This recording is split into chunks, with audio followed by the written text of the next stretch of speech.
I gotta say, one of the highlights of 2020 was watching Chris with a beer go through his spam comments. And just I'm always on the hunt for like ridiculous comments, and we certainly had a few. Like on the second day of the road trip we did, somebody told me I was disrespectful for not enjoying the taste of the bee larvae, right? Yeah. We didn't like it. Natsuki was sick, and someone's like, "You're disrespectful to the Japanese for not liking hornet larvae." And I was like, but the woman who sold it to fucking us. planet are you on? The woman in the video was The woman who sold it to us was like, I don't like this. This is shit. It's not like you said to her, "Oh, this looks fucking disgusting." It was really weird. That sort of comment triggered me. That triggered me. Right. It was a trigger. It was a trigger. Wow, It was a Chris. trigger. As if that person commenting was like, well, I personally love bee larvae. How dare you? The hornet larvae. My family's been producing bee larvae for generations, I'll have you know. I'm a third generation bee larvae harvester. Oh, it's like foreign folks who feel they need to defend Japan often come up a lot in my comments. And yeah. But people like that, I find, usually have been never there. actually traveled to Japan, right? Have never traveled outside of their country usually. Yeah. And Like, it's got nothing to do with their culture. Like, I would understand a little more if it was a Japanese person who was getting offended for Japanese culture, right? That makes sense. But usually it's like, it's not. It's just people being like woke, you know. Yeah. Like I remember back when I was living in Thailand, like my mum tried to get Sydney to wear like this very traditional Thai dress. And Sydney was like, yeah, I don't know about that because like a lot of people can get offended because of like cultural appropriation and stuff like that. And my mum was like, what's cultural appropriation? And like having to explain the concept of cultural appropriation was just completely fucking impossible to like a Asian mum. Because it just like did not compute that. Why would anyone get offended on behalf of me?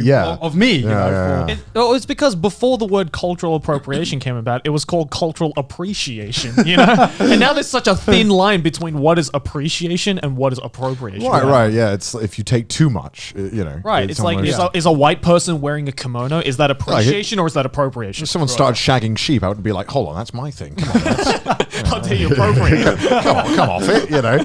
I think a lot of the time, like you said, it's the people themselves are like, yeah, but dude, we want you to experience our culture. Exactly. We want you to share it, right? Exactly. Like, it's like fucking all these like people who are, you know, when Ghost of Tsushima came out, so many people are like, oh, this game is such cultural appropriation to, you know, the whole like samurai culture thing.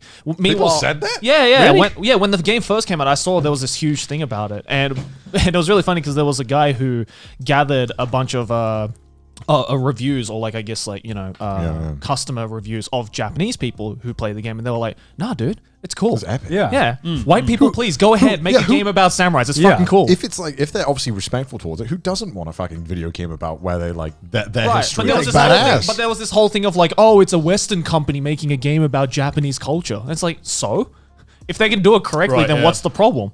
How dare Japanese people make bread? We started that. How dare they make our bread?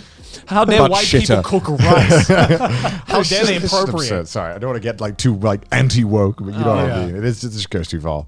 It's just dumb. I've seen, like, especially recently, just with the whole PC culture thing, it's just, no one can be culturally appreciative of things anymore without at least one person saying, how dare you, that's offensive. Right, yeah.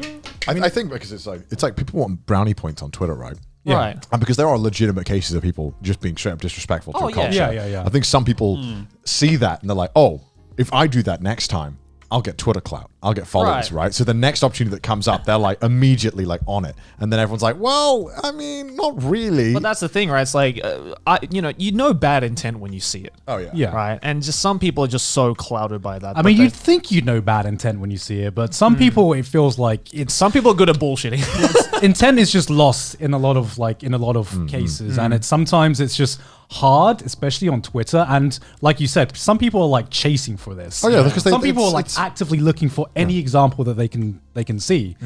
And it's created a culture where, you know, sometimes you want to do something, or you want to post something on Twitter, but you don't know who it's going to offend sometimes. Right. Yeah, it's Chris, right? Yeah. It's a tightrope, isn't it? Scared of saying anything at this point. No. I like things, and everyone. Let's all be happy in 2021. Let's be happy.